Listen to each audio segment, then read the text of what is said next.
There we go. So first and foremost, I'm gonna get some engagement from the chat. What do y'all think that prospecting really means? Like, what's the definition of prospecting?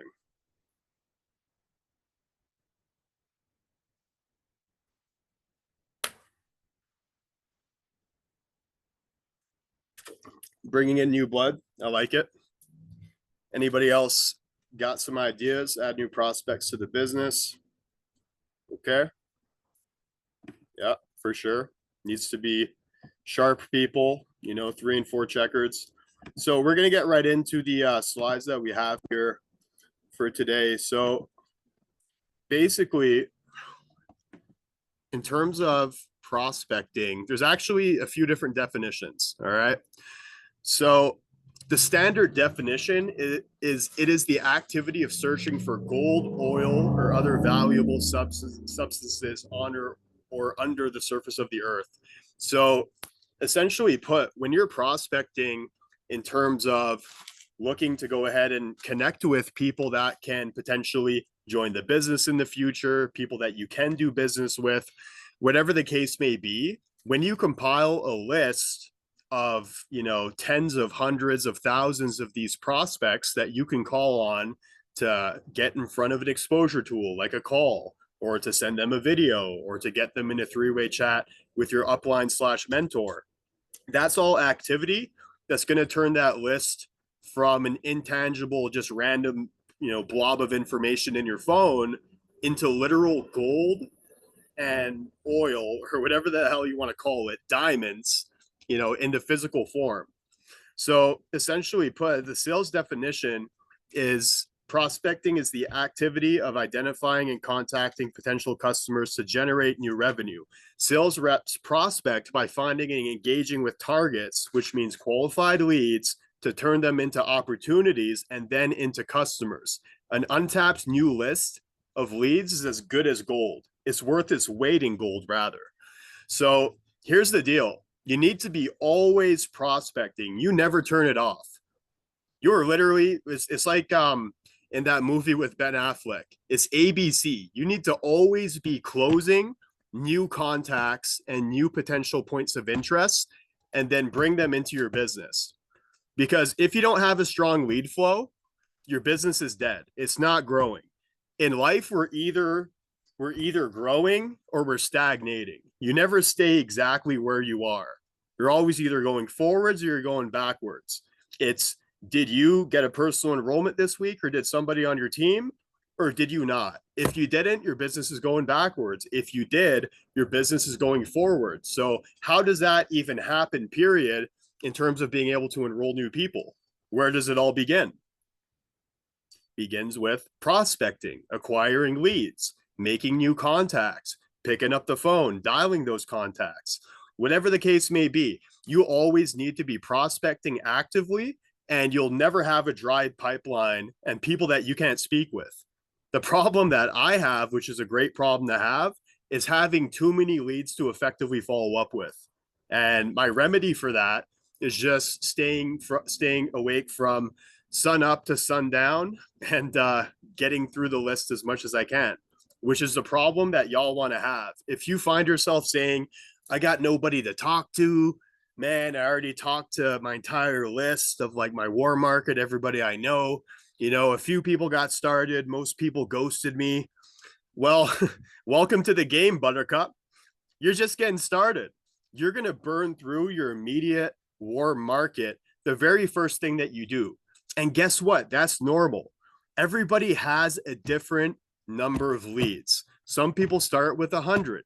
Some people start with 1,000. And some people start with friggin' 10,000. No matter how socially connected you are, at some point, you're going to run through and tap out your list of leads. So what do you do when you tap out your list of leads that you can always follow up with in the future? However, you're going to need some new leads for the time being. What do you do to remedy that situation, I might ask? You're going to go out there and freaking prospect. You're going to acquire new leads. You're going to fill up your pipeline, and then you're going to convert on those leads in due time. So here's the bottom line. Prospecting in person / online is a daily non-negotiable activity that will help grow and scale your business. And when I say non-negotiable, it's non-negotiable. Like, let me ask y'all, is brushing your teeth on a daily basis, is that a negotiable or a non-negotiable habit? You got to do it. If y'all say it's negotiable, man, I'm going to start looking at y'all differently. Might have to make you hide your camera, man, and see no busted chops. No, I'm playing. But it's non-negotiable. You need to be prospecting on a daily basis, whether it's online or offline. Always fill up that pipeline. So here's a tip: don't go out in order to prospect. Simply prospect at the places that you need to go throughout the day. So a lot of people, they have a habit of allowing great to be the enemy of good. All right. So most people work a 9 to 5, a 7 to 5. If you work in the trades, you probably work a little bit later during the day. Some people are in school and they're also working a job. So in these circumstances, what people do is they'll psych themselves out because they think that they need to just go out at a specified time and just talk to people for 3 or 4 hours. Well, guess what, ladies and gentlemen? That isn't real life. People have responsibilities, things that they need to prioritize, a certain amount of time per day that they can even put into this business in terms of trading and also building. So you need to become a master at seizing opportunities as they're in front of you. And this is something that I want y'all to write down as well and make a note of. Feel free to screenshot, take all of these slides, by the way. If you want the slide deck personally, shoot me a DM after and I'll make sure that you get it. But essentially put, you're not prospecting, you're just simply making new friends. All right. You can't look at it as like, I'm the kind of person that, I'm just out here with my intention of signing people up and closing them, getting to know people just so I can bring them into my business. That's not the purpose. That's not the point of this. You're making new contacts. People don't care how much you know until they know exactly how much you care. And you need to know a couple things about somebody to even care about them, period. Right. And what I was actually going to touch on, I'm glad I didn't forget. So what I like to implement in terms of like prospecting where you are, not just intentionally doing it, although you can do that when you have time off, maybe during the weekend, is the arm's length rule. So I want y'all to jot that down and let me know once y'all are set. The arm's length rule. So the arm's length rule decrees that you need to talk to anybody that you find within an arm's reach of yourself. All right. So this could be at the gym. This could be in line at the store. This could be literally anywhere where you're in close proximity with somebody.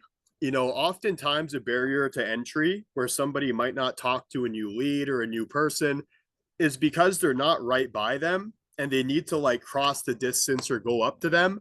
And they kind of like build it up in their minds and psych themselves out because you have two voices in your head.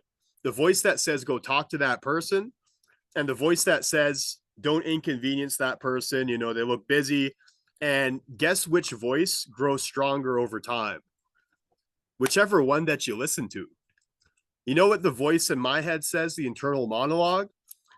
Talk to every single fucking person that seems even the least bit qualified.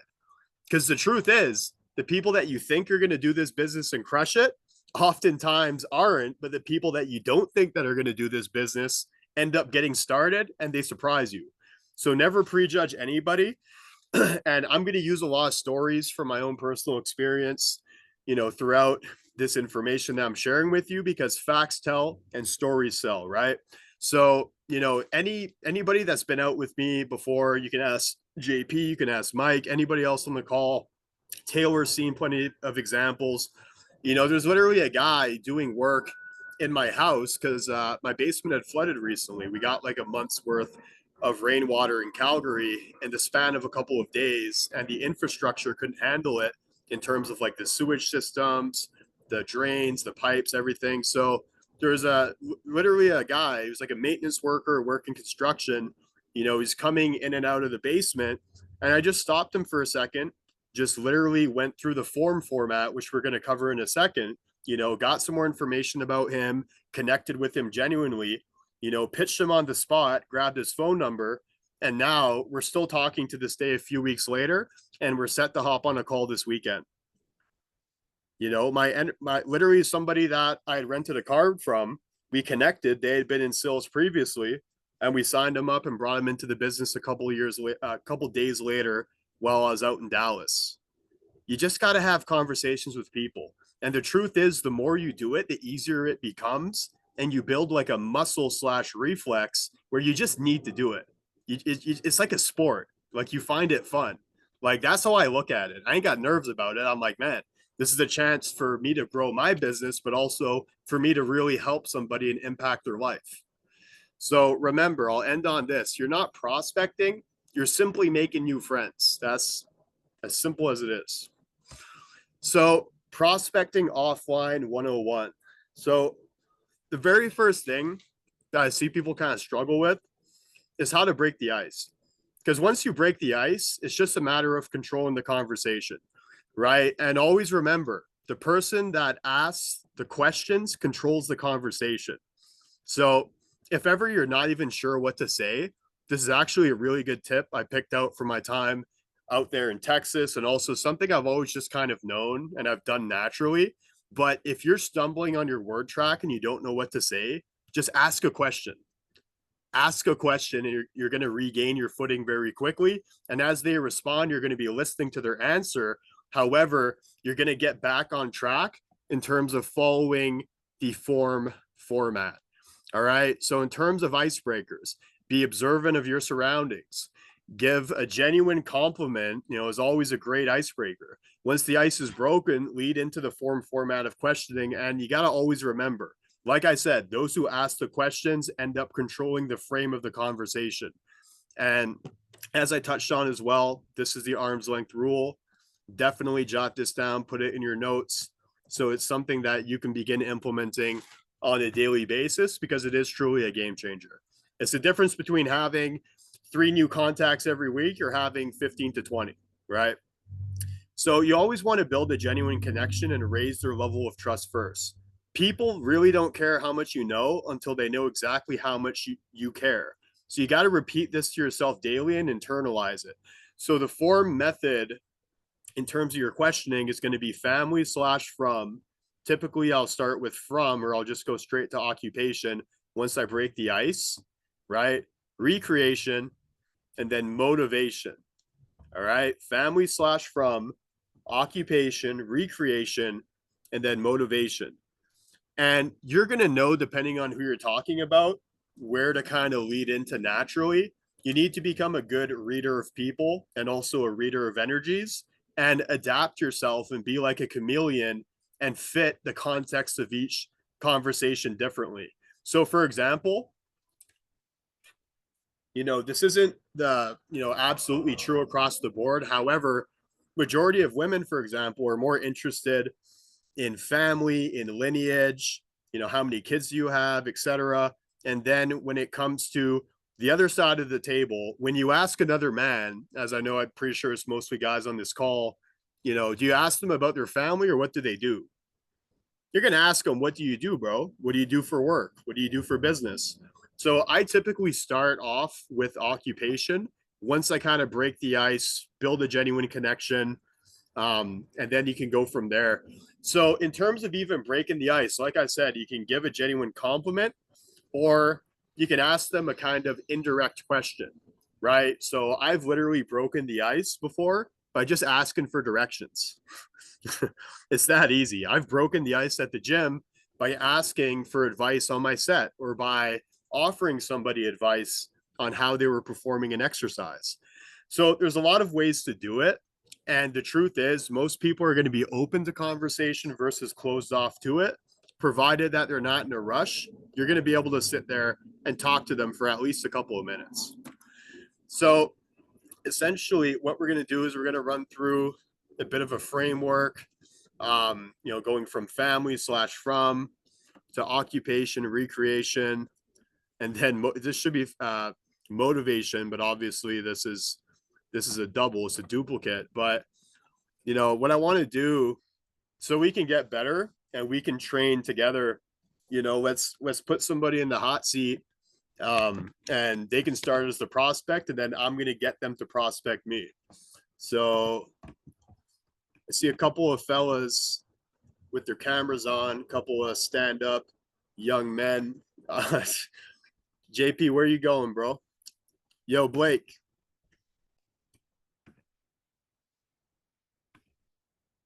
tap in with me, bro. Let's run it, bro. Gotta wake up, man. How you doing, man? You awake? Oh, bro. It's been a lot today, man. I've heard from Patrick Bet David, Tony Robbins, Yeah, man. heard from Tom Ellsworth. It's been a lot, you know. After So after why? going to an event like that, it's crazy to even see people's cameras off, to be honest. There I should be know, zero bro. excuse. But I'm I gonna know. just not even touch on that. Yeah. There's a lot going on today. I'm sure you heard the other news, but either way, we'll Yeah, speak we'll off leave that camera for about another that, day. bro. Crazy. Yeah, But bro. yeah, for the sake of the example, man, real quick, I'm gonna, approach you as if you're just somebody that was you're a big football guy. You're always going to college games. Let's say that we're at like Cornhuskers versus who's like the Cornhuskers rival? Iowa.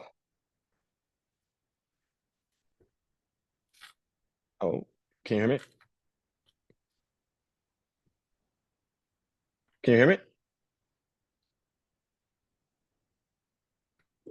Was Yeah, you're good, bro. Is my connection buggy or is that your end? Yeah, Yeah, I you're think good. that's you. Um, Iowa. Yeah, it could be. Yeah, Iowa. Okay, bet. Yo, bro. Nice hoodie, man. I see you repping your school's merch. Do you go to school here? Yeah, bro. Or actually, no, not to be honest with you, no, I don't. But I just always come to the Husker games all the time. It's a public university, so a lot more fun than just our little D3 college game. You know what I'm saying? Yeah, for sure, man. Definitely a lot of good matchups. I've caught a couple this year alone, but that's what's up, man. So you're not studying here or anything. You obviously live in the area, right? Yeah, about 10 minutes away. What about you? Nice. Yeah, I'm just in town for business, man. I'm actually, building out in the local market out here. So I'm going to be here for about a week or so. But yeah, I'm always out here sharing ideas, getting connected with different people. What is it that you do for work right now, bro? You just, do it working like part time, full time? Yeah, bro. So I'm actually an OnlyFans manager. You know what that is? Yeah, I actually met one while I was in Odessa. It was crazy. He had like an Oh, account. He damn. was he was managing like a, a bunch of models. Yeah, bro. It's exactly what I do. So, like a lot of girls around the country, Miami, Arizona, a bunch of top spots. So big on college campuses, man. Nice. Nice. That's got to come with a lot of headaches, though, man. How do you manage all the different personalities and egos that come with high earning women? Yeah, they get what they want, I get what I want. It's a win-win situation. Everybody wins at the end of the day. So at that rate, pretty simple. There we go. Love it, bro. Yeah. I mean, hey, it's always best when everybody mutually benefits. And I mean, if that's something that you can deliver on, that's definitely ideal. How long have you been doing that, bro? And like, what's the vision with it? Are you trying to like scale it into like a media company as well, or are you just kind of, dipping your toe in and kind of seeing where it takes you? Yeah, man. I'm just doing it for a little side gig right now. Times are rough in college. Like, I don't got a job or anything right now. I'm taking like, I don't know, 12 credits. So like, just the minimum I need to take, 3, 4 classes, but I'm in a frat, so I just drink most of the time and just run OnlyFans, bro. I just find more girls at parties, so it's really about all I do. Got you. Nice. You got quite a bit of time freedom, man. I can definitely relate with that. And you remind me a lot of myself when I was a couple years younger. I was doing a lot of the same business as you were, except I wasn't getting paid for it. So basically, man, I feel like you might be a good fit for a project I've been working on. I've been working with adult talent managers and also people that are students or might be working part time so that they could segue and leverage what they're already currently knowledgeable in and good at into a different business model that could earn them well over a full-time income with only a part-time effort. I know that we're at the game right now and it's kind of loud, so I'm not going to get into it right now. But if I were to send you or text you like a 5-minute video later that explains it, would you like set the time aside to watch it and then give me your feedback? Yeah, I mean, what all is it about though? I mean, I'll probably watch it, but what's it about? Bro, I'm literally screaming over the band right now and everybody else screaming. So I'd love to get into it with you, but basically, just to keep it simple, we get like ideas from 6 and 7, sometimes 8-figure traders and educators. Where if you know how to copy and paste and you have enough time throughout your day to like check your phone real quick, you can go ahead and capitalize and earn well over a full-time income. There's a lot more to it than that. I don't really have the time to get into it. I'm kind of trying to like enjoy the game, but obviously you seem like a sharp dude. So I thought, we would get connected and we can see if we can tee up on something. So if I were to pass that to you, bro, I don't just do this for sport or for leisure. Like I expect you to watch it. If I were to send that to you, bro, would you take like the 5 minutes required so you actually watch it and get the info? Yeah, I'd do that, man. Let's swap Instagrams. We'll connect.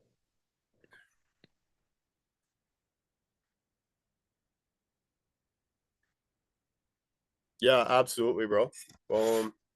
And yeah, that's how you do it. Super simple, super straightforward. I know we got some latency connection wise, so maybe the convo wasn't as snappy as it could have been, but appreciate you, Blake, for the example, brother.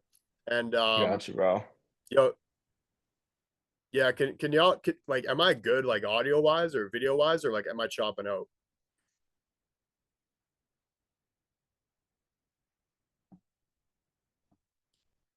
Yo, drop in the chat if y'all can hear me like correctly and it's blessed, or if I'm like cutting out because I'll go inside if I have to, but I should have good connection out here.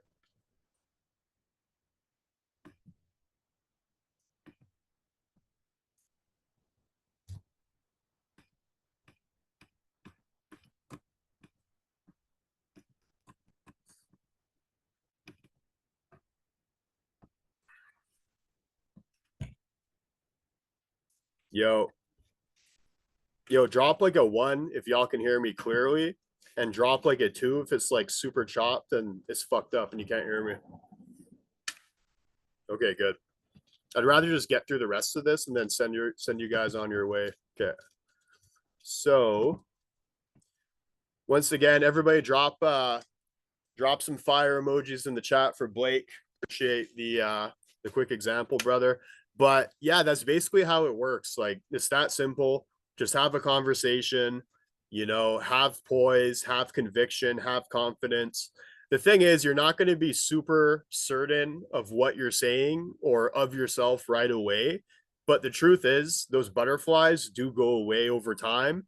And one of the best pieces of advice that was ever shared with me is it's not butterflies, you're just excited. You're not nervous, you're just excited. They're both the same emotion. It's just you have a different perspective on what it is that you're feeling. So use those nerves to your advantage and channel it into energy and excitement. And also, I was even planning on talking about this, but this is one thing that I'd also like to share on how to deal with nerves when you're in public or prospecting. So while I was out in Texas during this blitz, the owner of the company that I was working with, super solid guy.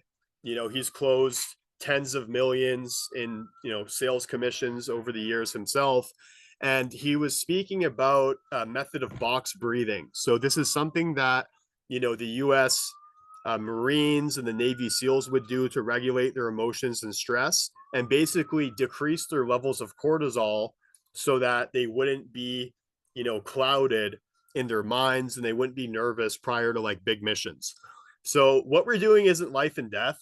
Like if somebody brushes you off or if they say no, they're saying not right now. They didn't say no to you because you didn't ask them to marry you, did you? They're just saying no to the opportunity. So never take things personally, keep things light, but at the same time, having tools like box breathing is going to be super useful for you to use in the field whenever you feel like you might be a little bit nervous or like you need to bring your level of stress down. Take a 4 to 5 second big inhale through your lungs All right. Take a huge inhale, hold it, literally, breathe through your nose and snort up more air if you have to, overfill your lungs, and then let it out and release your diaphragm for 5 seconds.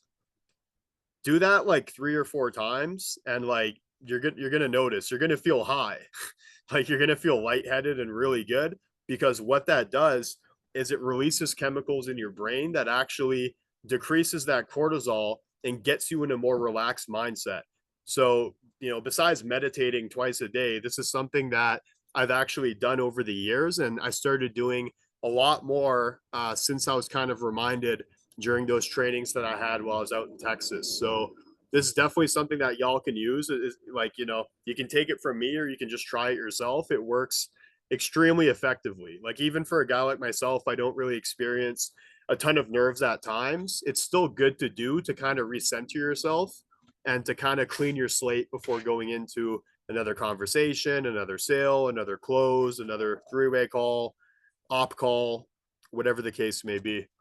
So moving forward from that, you want to be able to ask the right probing questions. So I think one of the things that sets myself apart from a lot of other people that try to prospect and they might not do it as effectively is, like, number one, just like my cadence, how I might talk, and also my posture and like my physical presence, but also it's the way that I ask probing questions.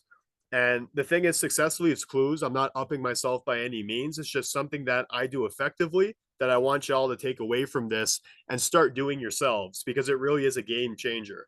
So once you've worked through the entire framework for form, it's time to implement the correct probing questions. So after you've kind of covered like occupation, recreation, motivation, this is such a good freaking question to ask. You can ask, I know everything isn't always perfect in life. However, what do you feel is the one thing that's missing from what you do? I know everything isn't always perfect. However, what do you feel is missing from what you do? There's different ways of wording it. I kind of prefer how I said it at first. You can, personalize it to how you speak or how you would like to say it. But that question is so frigging good, especially when the trust is there. They feel like they know you, and obviously they can open up to you. Once you're good at building that trust initially by, being an open, positive person, um, not being nervous, having the right energy and conviction, people are going to open up to you and they'll tell you exactly the angle that you're going to need to take when it comes to going through your elevator pitch. So that's a good one. That first question, take that down in your notes, grab a screenshot, whatever the case may be. The second one is, if money wasn't an object and you could do anything you wanted to do, let's say you had $100 million liquid in your account, how would you spend that first month? Like, where would you go? Who would you meet? Like, what would you be doing? Like, walk me through that first month just out of curiosity. So this is something that you can use when you're just meeting somebody. However, I personally use this more so when I'm about to close somebody in person or on a call, right? This is a part of your discovery process. The format of questioning and also the probing questions are all a part of what we call discovery. All right. And discovery is not only about building rapport and trust and getting to know the person that you're talking to, but it's also as a means to discover what you can use in your pitch or your close to press on that person's pain point and what's missing from their lives, or press on the hot button of what motivates them and fires them up to take action. So I'll be honest with y'all, it's usually way better to press on pain than it is on a hot button. Finding pain points is extremely effective because people don't make big changes in their life until they experience enough pain to make themselves go through with that change. It's like they say, when the pain of staying the same remains unbearable, that's when people are going to make the decision to change. So you need to kind of show people why it is that they're screwed, why they can't continue to keep doing what they're doing, whether it be living check to check or mindlessly droning through school because their parents made them go to school and they're studying something they don't even want to study.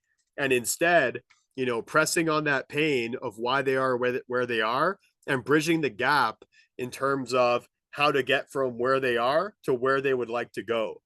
And the truth is, in sales, you're not even really like a sale. A good salesman is somebody that's a professional consultant.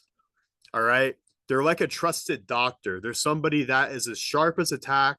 They're an expert in their field, and they genuinely care about taking the person that they're talking to's pain away and improving their situation. All right. So you got to ask the right questions in the right sequence. And then these two different probing questions that you can use are going to help uncover the pain point or what's missing from their lives. And then you're going to bridge the gap from where they are to where they're trying to get to with your offer and the opportunity that we have on our hands here. So I know that was a lot of information. I still have a fair bit to cover, and I want to get us out of here by the next 15 minutes or so. So let me know if that's all resonating with you guys. If there's anything you want me to touch back on, we can cover it during the Q&A session. But if y'all are all good to go, drop a 1 in the chat. We're going to move forward to the rest of the information.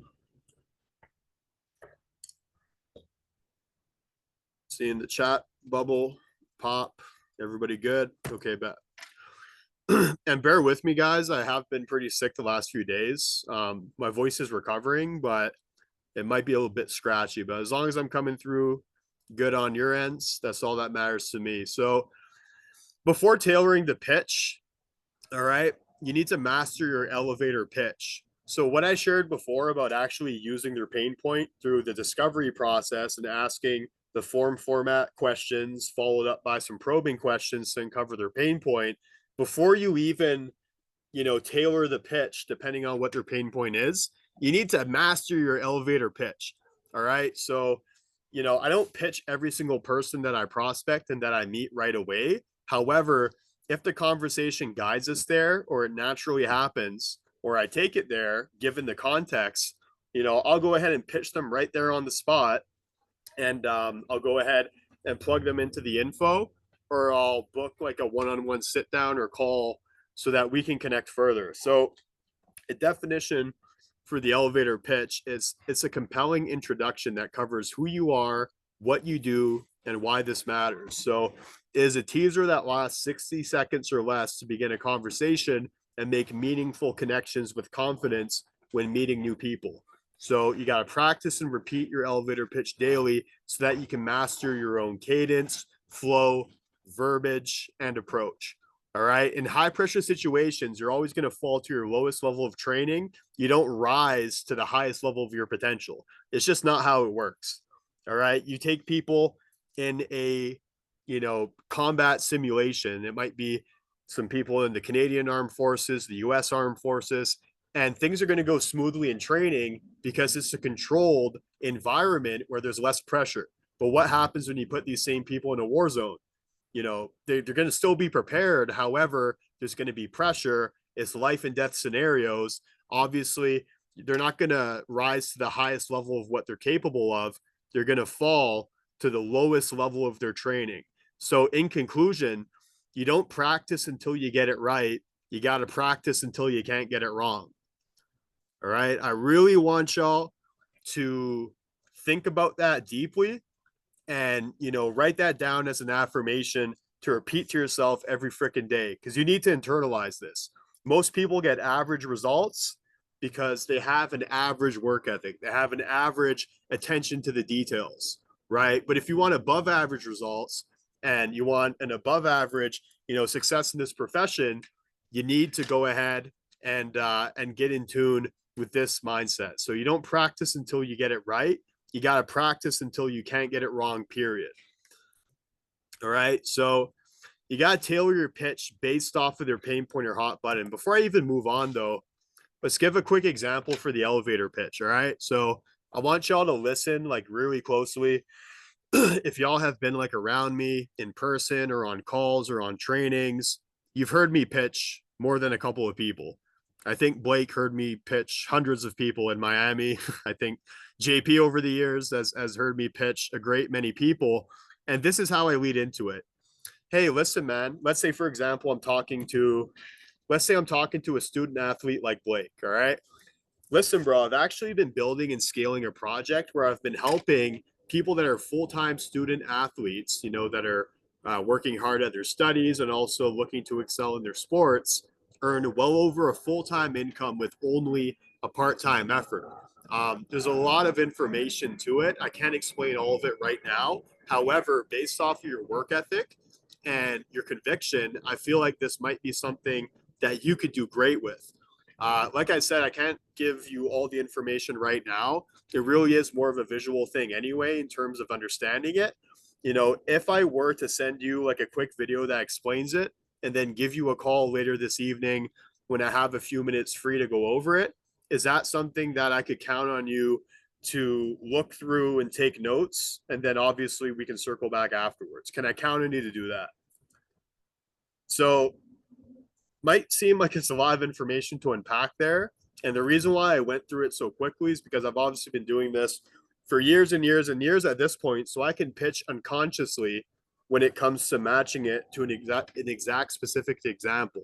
So let's kind of unpack what I went through. So basically, when you mention earning well over a full-time income with only a part-time effort, not only is it factual, as many people that have come through the ranks with Revolt, and have even worked in a similar business model with different companies, they've been able to achieve those results time and time again, in quick succession. So, it's the adjectives that really add the sauce to the words you're saying.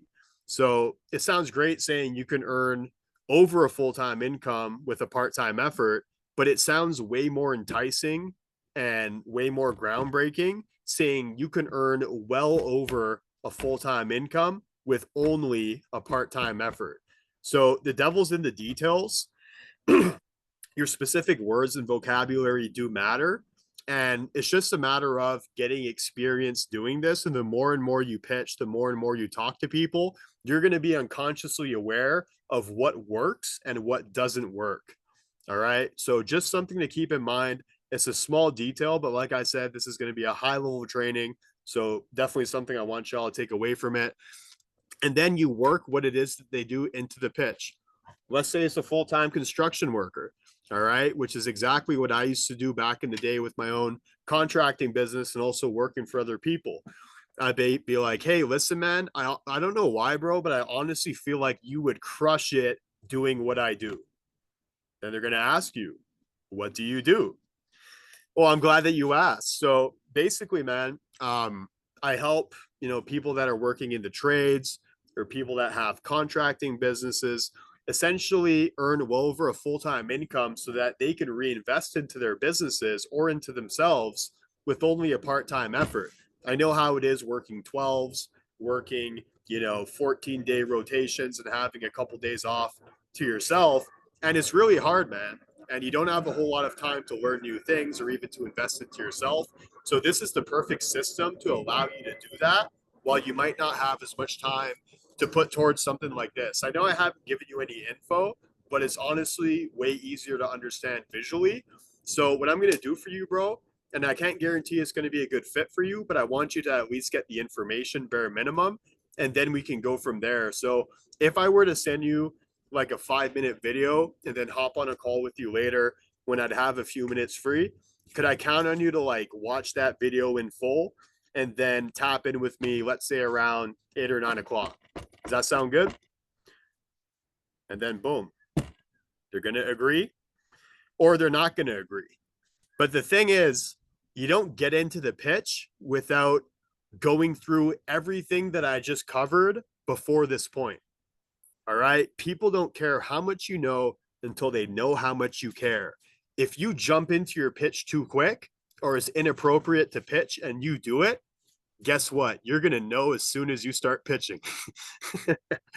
You're going to know right away that you fucked up and you shouldn't be pitching right away. You should have gone through your discovery properly. You should have gotten more information about them, because you have to look at it this way.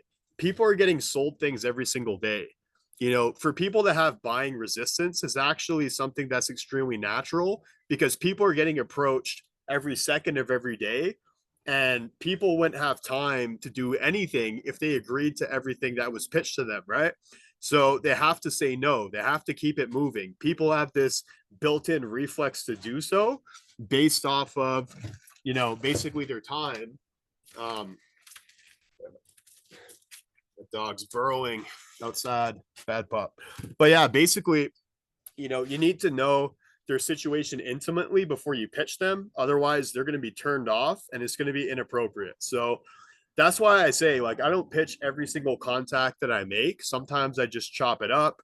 I get their phone number, I shoot them a text, make sure that they get it so that we can stay tapped in like that. Or here's another high level tip that I want y'all to start doing. You can say, hey, let's get connected. Do you have Instagram? They're going to say yes. Okay, great. Pull up your phone real quick, bro. I'll give you my IG handle so that we can stay connected on there. I'll hit you back after you follow me. So the reason why you don't want to ask for their IG and follow them off of your own phone is because they're probably never going to follow you back. Like, that's the truth. You need to take a certain level of conviction and authority in the conversation.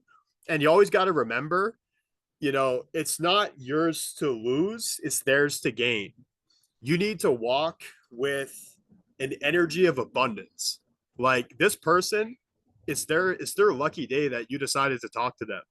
Like, they're very fortunate that you took 2 minutes to show interest in them and to spark a conversation with them. And because of that fact, they could get put onto some information that could really help them in improving their lives in all areas. See, you need to stop having that imposter syndrome, right? You need to know that you're a person of increase and that you're a person of value. And if you don't feel like you are a person of value, then guess what that means? You need to go back to the drawing board. You need to personally develop yourself, put in the work, affirmations every single morning, reminding yourself of who you are, who you're becoming. And that's going to help you build that confidence, and also just getting out there in the field and putting in the work and getting the reps. That's always the mentality that you need to have, and it'll serve you extremely well. So, as I mentioned, you want to tailor the pitch based off of the person's specific situation, right? And then you also want to leverage your own personal experience or testimonials from the team similar to the prospect's personal situation. So if the person I'm talking to that I'm prospecting is a student athlete, who do you think I'm going to reference in the team that's been having success? Blake, obviously. So one of the best examples I can use. There's a few others, but he's definitely the person that stands out the most to me. Full-time construction worker. I'll use myself as an example because that's what I used to do.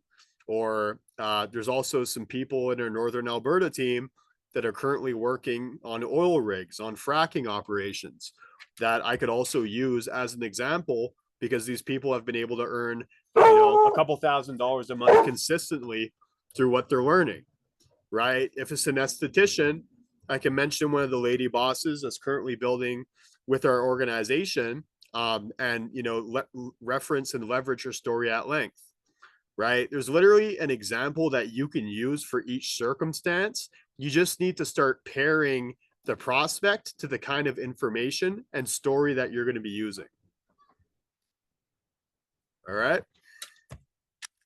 So last but not least, you need to show up as your best self and not as somebody else. All right.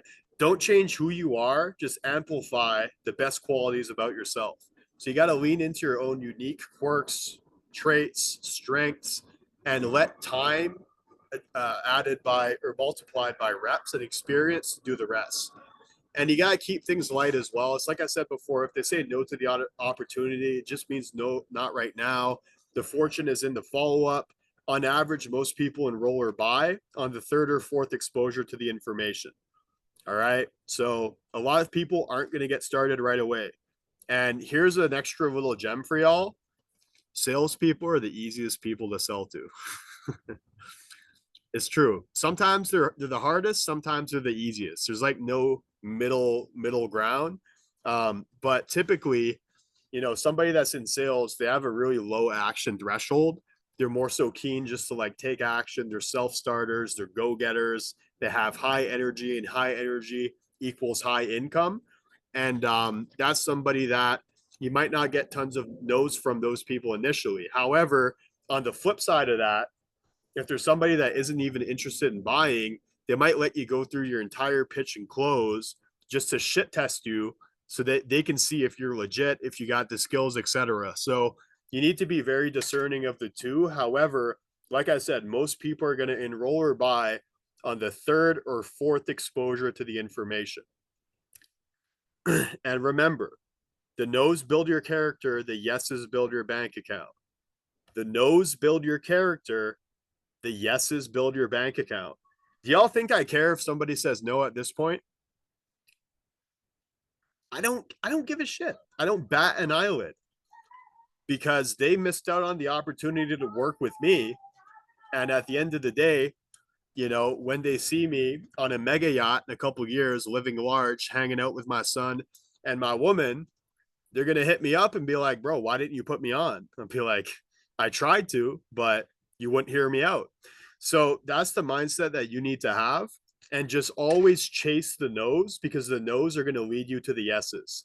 For every couple of no's that you get, you're going to get a yes.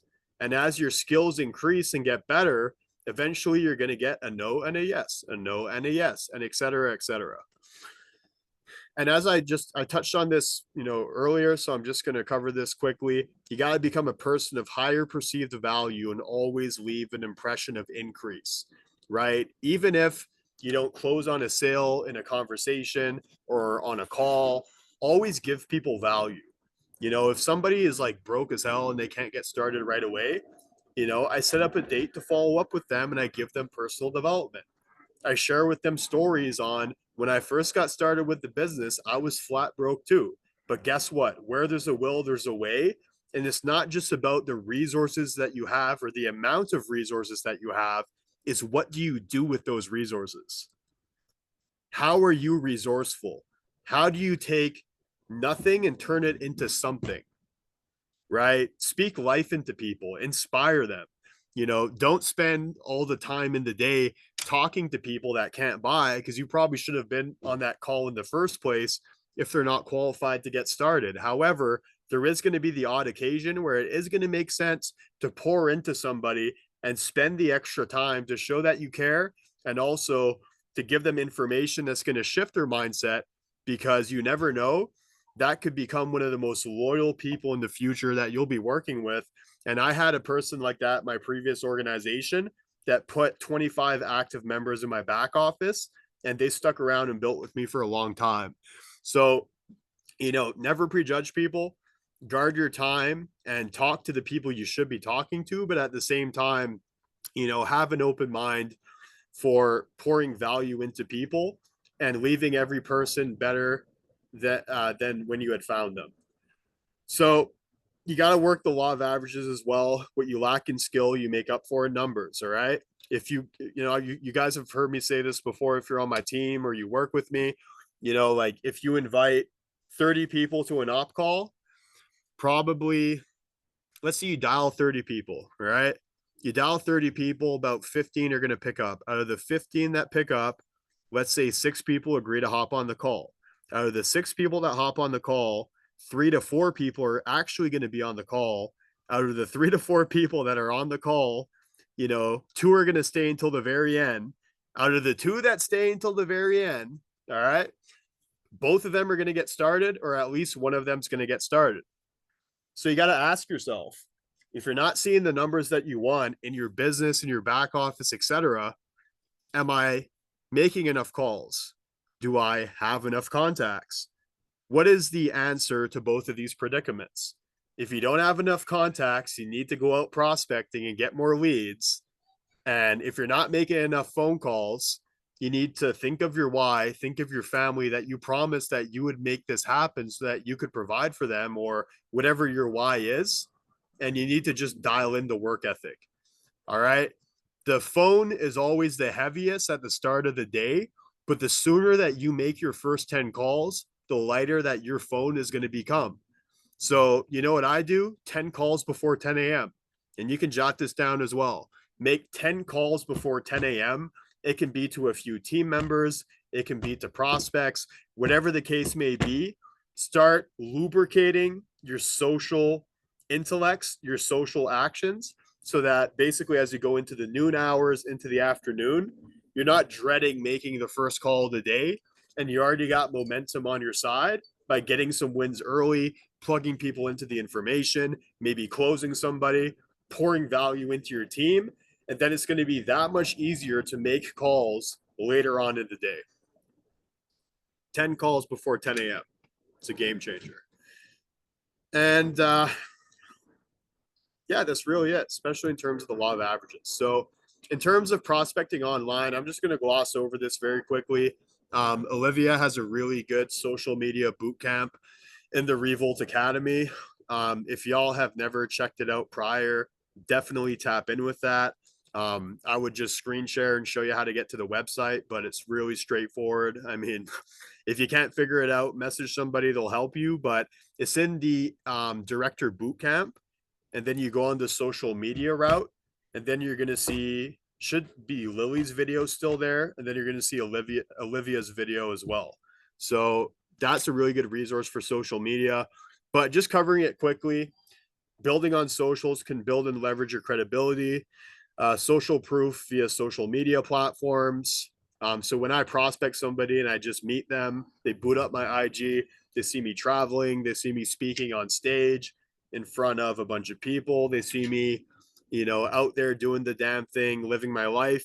And that's going to boost my credibility so that when I go to close them or hop on a call, it's gonna do a lot of the legwork for me initially. So if y'all aren't already building your profiles, do it right now.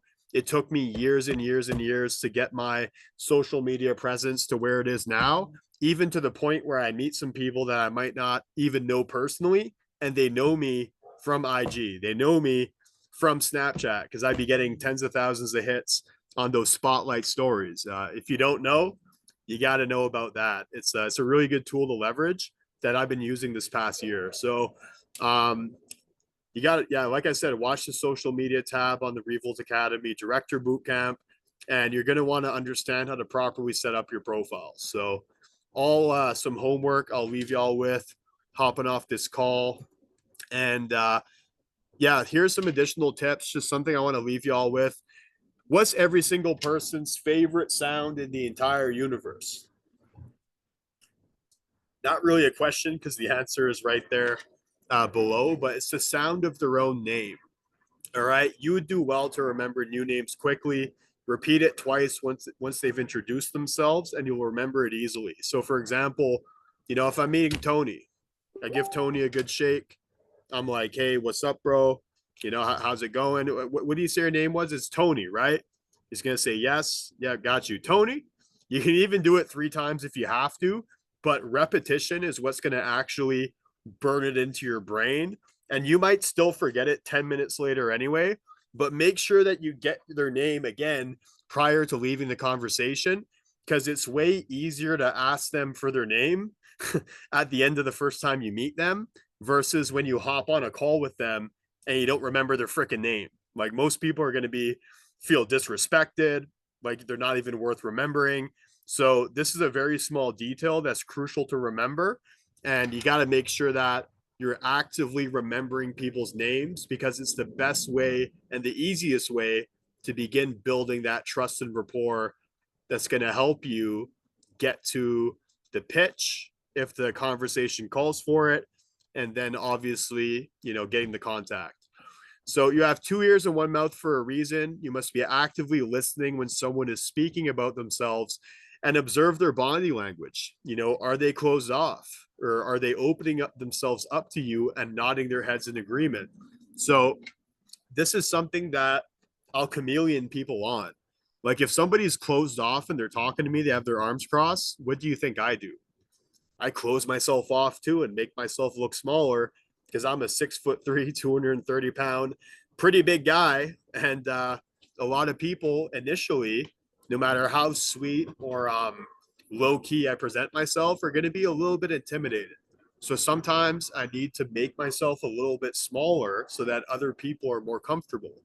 This is something I learned on the doors when I wasn't sitting down at appointments in Texas and Florida. I'm talking to an old lady that's hard of hearing. I'm going to be talking way more softly. I'm going to be leaning in. If she's a little bit hunched over, I'm going to be a little bit hunched over. And what's that going to do? If you do it organically and naturally, they're going to be immediately far more comfortable with you. And here's another important detail as well. If you're talking to a man, never square off against a man. Always meet them, give them like a 45-degree slant so that you're not immediately squared off with them. Because it might seem like a small detail, but the thing is, if someone feels like it's a confrontation and not a conversation, their guards and their walls are immediately going to go up. And what happens once their walls go up? The conversation is effectively over. All right. And one last tip. So the yes that you're looking for is in the no that you're missing. So if somebody doesn't shut you down initially and they're not trying to have the conversation, that's a win. All right. It might seem like a low bar to aim for, but as a lot of you might be newer or just kind of getting started in the world of like prospecting, making connections, networking, etc. You just want to be able to have the conversation long enough to present yourself positively and then basically get the information, discover their personal situation, and then give them the pitch in a tailored manner. All right. And once again, the devil is always in the details. All right. Focus on the fundamentals. This is going to be a lot of information that I shared with you all today, but fortunately, it's going to be recorded. However, as you're building the fundamentals and as you get them more and more down pat, work these little details into your game as well.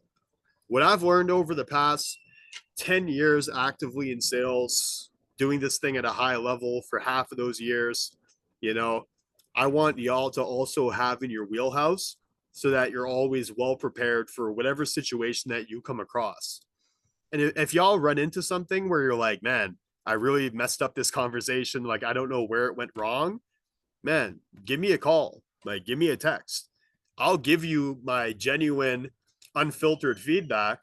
You might not love it, but you're going to appreciate it because it's going to help you grow and improve your approach and how you're going about doing it. So my question to you is simple. All right. What specific actionable steps will you be implementing and executing on leaving this call tonight? All right. What did you take away that really resonated with you and that you can go ahead and execute today, tomorrow, whatever the case may be?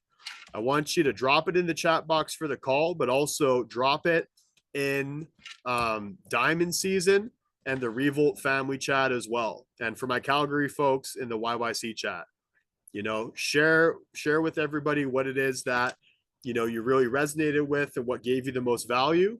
And we'll be able to duplicate those things into the organization and continue doing this thing at a very high level. So I know we've been here for quite a while. But I did want to cover if anybody has any sort of like questions or anything that I can touch on that'll help y'all. I'm all ears. So any questions, drop it in the chat box and we'll cover that. Otherwise, yeah. Blake, send me a DM after and I'll make sure I send all of that to you. But making stuff sort of high uppers. Oh, you're dropping the takeaways, Brad. Appreciate you, buddy.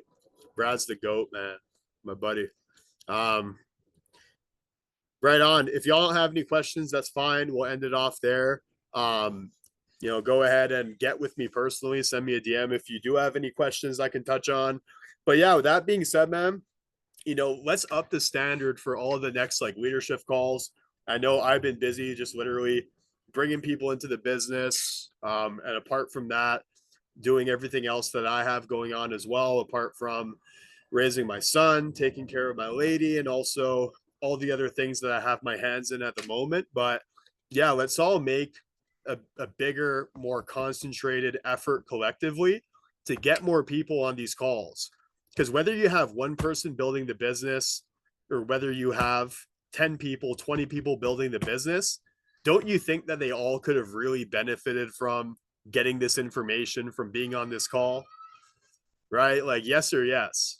So make sure that you get them the recording, I'm gonna drop it as soon as it's uploaded. And with that being said, let's take massive action, man. We're not here to play small. This is Q4. You know, it's not just about how you start, it's about how you finish, which is truly what matters the most. So let's end this year off with a bang, not a whimper. And, you know, let's ride into that good night as freaking warriors that went after everything it is that they deserved and didn't accept anything else or anything less for that matter. So, with that being said, man, I'll catch you at the top. And yeah, appreciate y'all for catching all this valuable info. Let's run it up. Peace.